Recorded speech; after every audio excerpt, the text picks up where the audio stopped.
Hello बच्चों, कैसे हैं आप लोग। चांदनी दीदी ऑफिशियल चैनल में आप सभी का स्वागत है। तो आज की इस वीडियो में हम लोग सीखने वाले हैं गुणनखंड करना। गुणनखंड कैसे करते हैं, इसका इंग्लिश होता है फैक्टराइजेशन। ठीक है, तो आज हम इसका पार्ट 1 देखेंगे और पार्ट 1 में थोड़े इजी से क्वेश्चन लेके आए हम। जब आप इजी समझ जाओगे तो उसका हार्ड क्वेश्चन भी आप समझ जाओगे। तो अगर आप चाहेंगे तो हम इसका पार्ट 2 लाएंगे, अगर नहीं चाहेंगे तो नहीं लाएंगे। तो चलिए हम इस क्वेश्चन को सॉल्व करते हैं। और देखिए, अगर आप लोग कमेंट बॉक्स में कमेंट कीजिएगा कि हम इसका पार्ट 2 लाएं, तो हम इसका पार्ट 2 ज़रूर लाएंगे।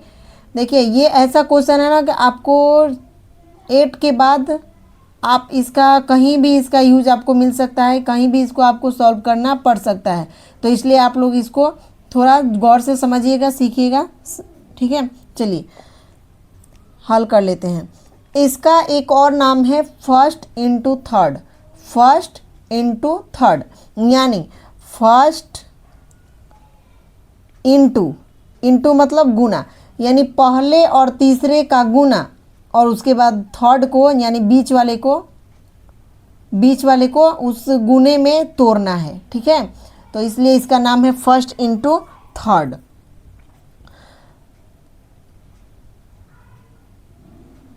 चलिए अब देख लेते हैं। फर्स्ट और थर्ड को, फर्स्ट और लास्ट को गुना करते हैं। देखिए, एक्स स्क्वायर में 12 से गुना करेंगे तो क्या आएगा हमारे पास, 12x स्क्वायर। क्या आएगा, 12x स्क्वायर। अब थोड़ा गौर से समझिएगा। देखिए, आज के वीडियो में अगर आप लोगों को समझ में नहीं आया ये ना गुणनखंड, तो फिर आप बोलिएगा कि हाँ दीदी ने कैसे समझाया। देखिए, ये हो गया अपना 12x स्क्वायर। अब इस 12x स्क्वायर को हमें ऐसे तोड़ना है कि हमको ये 7x मिल जाए। सिर्फ 7x नहीं, प्लस का 7x मिल जाए। ठीक है, चिन्ह के साथ 12x स्क्वायर को ऐसे तोड़ना है। तो देखिए, 12 को हम 12 गुना 1 लिख सकते हैं। ठीक है, इसको 1 गुना 12 लिख सकते हैं। इसको 6 गुना 2 लिख सकते हैं, 6 दूनी 12 होता है। इसको 2 गुना 6 लिख सकते हैं। इसको 3 गुना 4 लिख सकते हैं। 4 गुना 3 लिख सकते हैं। ठीक है, ये सब में ये 12 आ जाएगा। ठीक है, अब देखो, अब ये पूछ रहा है कि मतलब इसे कैसे तोड़ी, तो ये तो तोड़ के लिख दिया। अब इसमें से आपको चूज करना है कि यहाँ पे हम किसको किसको जोड़ें और चाहे घटाएं कि ये हमको 7x मिल जाए। अब देखिए, 12 और 1 को जोड़ेंगे तो 13 हो जाएगा। 12 में से 1 घटाएंगे तो 11 होगा। उसी प्रकार 12 1 13, और 13 में से अगर 12 में से 1 घटा दे तो 11 हो जाएगा। ये तो कैंसिल हो गया, इसका नहीं होगा। 6 और 2 जोड़ेंगे तो 8 होगा। 6 में से 2 घटा लेंगे तो 4 होगा। ये भी नहीं होगा। और ये 6 2 8 होगा और घटाएंगे तो 4 होगा। अब देखिए, ये 4 और 3 को जोड़ेंगे तो ये क्या आ जाएगा, 7 आ जाएगा। तो 7 हमको मिल गया। 4 और 3 जोड़ दिए तो 7 हमको मिल गया। अब देखिए, अब यहाँ भी थोड़ा सा सोचने वाली बात है कि देखिए, अब हम यहाँ पे 4 और 3 लिखें कि 3 और 4 लिखें। ठीक है, तो इसको समझने के लिए अब देखिए, अगर हम यहाँ पे दोनों में से कोई भी आप लिख सकते हैं। 4 और 3 भी लिख सकते हैं, 3 और 4 भी लिख सकते हैं, क्योंकि ये प्लस में क्वेश्चन है। अगर माइनस में रहता तो थोड़ा सा सोचना पड़ता। तो ये प्लस में है तो हम 4 और 3, अच्छा 3 और 4 दोनों में से कोई लिख सकते हैं। तो चलिए हम देख लेते हैं। 4 और 3 के पार्ट में इसको तोड़ेंगे तो ये हो जाएगा हमारे पास x square plus 4x plus 3x plus 12। अब आप बोलोगे कि दीदी ने ये ऐसे कैसे तोड़ दिया कि गुना करने पे ये आ जाएगा और जोड़ने पे ये आ जाएगा। अब इसके बीच को, दो हिस्से को ऐसे तोड़ना है कि जब इन दोनों को गुना करे तो ये आ जाए और इन दोनों को जोड़े तो ये बीच वाला आ जाए।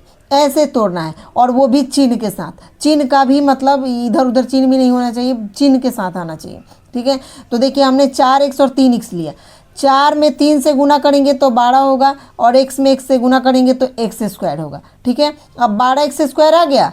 ठीक है, अब देखते हैं कि ये बीच वाला आता है कि नहीं है। तो प्लस में 4x और प्लस में 3x, तो कितना हो जाएगा, प्लस में 7x।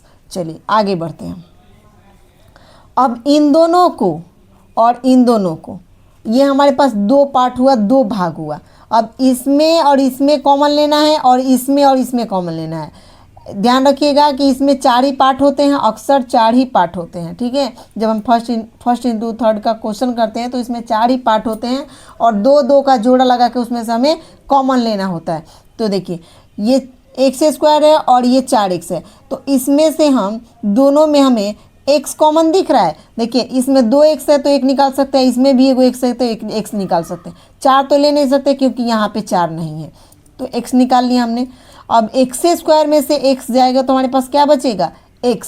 क्यों x बचेगा, क्योंकि देख लीजिए x में x से गुना करेंगे तो x² नहीं हो जाएगा, प्लस है तो प्लस। अब 4x में से हमने x पहले ही निकाल लिया, अब हमारे पास क्या बचा, 4, ठीक है। प्लस का चिन्ह है बीच में तो प्लस का चिन्ह।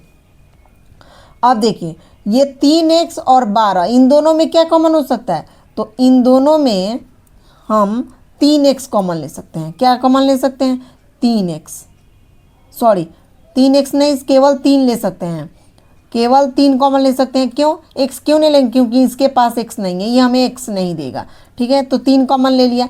यहाँ पे 3x में से 3 अगर हमने कॉमन लिया तो यहाँ पे हमारे पास क्या बचा, 3 बचा, प्लस है तो प्लस है। अब 3 से 12 में भाग दे के देख लेंगे तो 4 बार में जाएगा, यानी हम 12 में से 3 कॉमन लेंगे तो क्या बचेगा हमारे पास, 4 बचेगा, ठीक है। अब एक बात और यहाँ पे ध्यान देना होता है, देखना पड़ता है कि ये जो अंदर वाले हिस्से दोनों हैं ये एक जैसे आए हैं कि नहीं हैं। अगर ये दोनों एक जैसे आ गए तो इसका मतलब है कि आपने इस जो पार्ट को तोड़ा है वो सही तरीके से तोड़ा है। अगर ये दोनों सेम आ गए तो चिन्ह के साथ। अब देखिए अब क्या करेंगे, ये अंदर वाला 2 है ना, ये दोनों तो एक जैसा है तो इसमें से हम 1 ले लेंगे, x + 4, इन दोनों में से 1 ले लिए। उसके बाद एक हिस्सा हमारे पास और बना, क्या, x प्लस में 3, एक हिस्सा ये बना। अब यही हमारे पास आंसर हो गया, ठीक है। समझ में आया कि नहीं आप लोगों को, तो उम्मीद करती हूँ कि आप लोगों को समझ में आया होगा। अगर चैनल पे नए होंगे तो चैनल को सब्सक्राइब कर लीजिएगा, अगर वीडियो पसंद है तो अपने दोस्तों को शेयर कीजिएगा, ठीक है, और लाइक कमेंट ज़रूर कीजिएगा अगर अपनी दीदी को सपोर्ट करना चाहते हैं तो। चलिए देख लेते हैं दूसरा क्वेश्चन को सॉल्व कर लेते हैं। दूसरा क्वेश्चन है x² - 5x माइनस में 6। अब ये प्लस में था, ये माइनस में हो गया। देखिए अगर आप लोग बोलेंगे तो हम इसका पार्ट 2 लाएंगे और पार्ट 2 में इससे भी मज़ेदार क्वेश्चन लाएंगे, इससे थोड़ा हार्ड क्वेश्चन लाएंगे, जो आप लोग अगर समझ लेंगे तो आप क्लास 10 तक बेझिझक इस प्रकार के क्वेश्चन को सॉल्व कर सकते हैं। इस प्रकार का क्वेश्चन आप लोगों को चैप्टर में भी मिलेगा, क्लास 10th 9th के चैप्टर में भी मिलेगा, तो इसे आप लोगों को समझना बहुत ही ज़रूरी है, सीखना बहुत ज़रूरी है। ये थोड़ा सा हार्ड क्वेश्चन है, लेकिन अगर अच्छे से समझा दिया जाए तो ये बहुत ही ईजी है, ठीक है। चलिए अब एक प्लस वाला हमने कर लिया, एक माइनस वाला कर लेते हैं। x² में 6 से गुना करेंगे तो हमारे पास क्या निकल के आ जाएगा, तो 6x²। x² में 6 से गुना करेंगे तो क्या होगा, 6x²। क्या होगा, 6x²। अब देखिए अब वही सेम टू सेम वही है कि पहले और तीसरे को गुना करके यहाँ पे रख लेना है। अब इसको ऐसे तोड़ना है कि टूटने के बाद अगर जोड़े चाहे घटाएं तो हमें ये बीच वाला मिल जाए, और गुना करें तो हमें ये वाला मिल जाए। मतलब कि इसको तोड़ देना है 2 हिस्सा में, और ऐसे तोड़ना है कि उसको जोड़ें या चाहे घटाएं तो हमें ये बीच वाला मिल जाए, और अगर उन दोनों को फिर से गुना करें तो हमें ये वाला मिल जाए, ठीक है। तो चलिए ऐसे को जो जोड़े हैं उसकी हम तलाश करते हैं, उसकी खोज करते हैं, खोज करके निकालते हैं।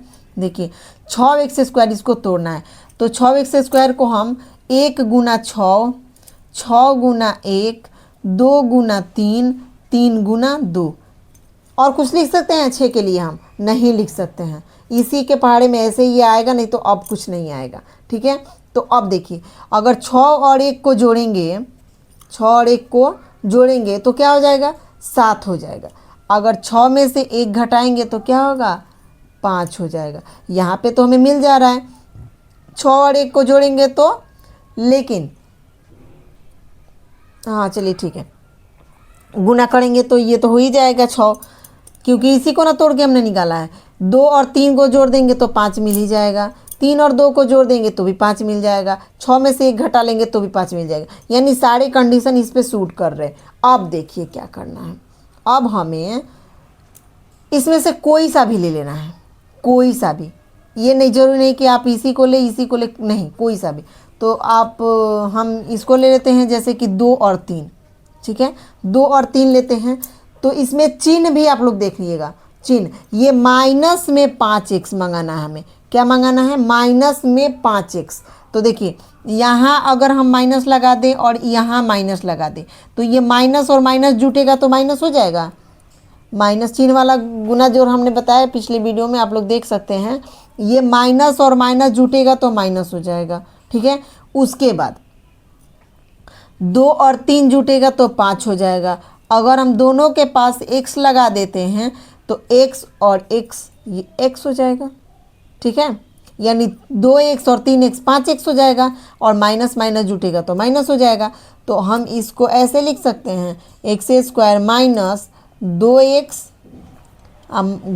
माइनस 3x, ऐसे लिख सकते हैं 2x माइनस 3x, और फिर माइनस में क्या 6।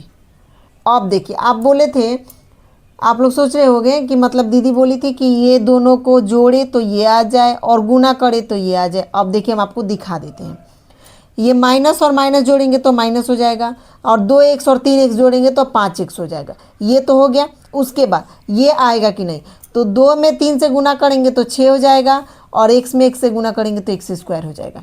आए समझ में, तो ये परफेक्ट टूटा है। चलिए अब हम इसको 2 का जोड़ा लगा लेते हैं, 2 का जोड़ा लगा लेंगे। अब देखिए ये x² और माइनस 2x में से हम क्या कॉमन ले सकते हैं, तो इसमें से हम x कॉमन ले सकते हैं। क्यों x कॉमन ले सकते हैं, क्योंकि दोनों के पास x है, अगर 2 लेंगे तो दोनों के पास 2 नहीं है तो x कॉमन लेंगे, ठीक है। x² में x कॉमन हो गया तो क्या बचा, x बचा, माइनस है तो माइनस, ठीक है, बीच में जो चिन्ह रहेगा वो हम लगा देंगे आसानी से। उसके बाद 2x में से x जब बाहर निकल गया तो हमारे पास क्या बचा है, 2 बचा है। उसके बाद अब देखिए ये माइनस है, ये बीच में, तो ये माइनस हो जाएगा, ये बीच में माइनस है तो इसको हम माइनस ही लिख देंगे। अब इन दोनों में हम क्या कॉमन ले सकते हैं, इन दोनों में 3 कॉमन ले सकते हैं, क्योंकि 6 में भी हमें 3 मिल जाएगा और इसमें तो मिल ही रहा है, तो ये 3 कॉमन ले सकते हैं, ठीक है। अब देखिए अब 3 में से ये 3x में से 3 कॉमन हो गया तो क्या बचा हमारे पास, x बचा, ये माइनस है तो माइनस, तो 3 में 6 में 3 से भाग देंगे तो 2 बार में जाएगा, यानी 6 में हमें क्या मिलेगा, 2 मिलेगा। अब देखिए दोनों अंदर वाला एक जैसा मिल गया, तो इसका मतलब हमने जो फैक्टर किया है वो हमने सही किया है। अब आगे बढ़ते हैं, ये दोनों में से एक निकाल लेंगे, x माइनस 2, उसके बाद ये x है तो x, ये -3 है तो -3, समझ में आया। तो ये हो गया हमारे पास आंसर। अब देखिए अब आपके मन में सवाल आता होगा, देखिए इसका एक आंसर और भी आएगा, इसका आंसर एक और क्यों आएगा, क्योंकि हम इसको रख के भी बना सकते हैं। तो जब हम इसको रख के बनाएंगे तो हमारे पास दूसरा आंसर आएगा। तो आपके पास एक होमवर्क है जिसको आपको करके और कमेंट बॉक्स में उसका आंसर कमेंट करना है। आप लोग को इस पे तोड़ के और यहाँ पे आंसर निकाल के हमें कमेंट करना है। तो उम्मीद करती हूँ कि आज का वीडियो आप लोगों को अच्छा लगा होगा, मज़ा आया होगा आप लोगों को क्लास में। तो आप लोग अपने दोस्तों के पास शेयर कर दीजिएगा, ठीक है। और दीदी को फुल सपोर्ट कीजिए, चैनल को सब्सक्राइब कीजिए, लाइक कीजिए, कमेंट कीजिए, ताकि हम फेस के साथ आप लोग को बोर्ड पे जल्द से जल्द पढ़ाने आ सके। तो चलिए वीडियो को यहीं पे एंड करते हैं। वीडियो को फुल वॉच करने के लिए आप लोग को दिल से धन्यवाद। मिलते हैं नेक्स्ट वीडियो में। जय हिंद, जय भारत।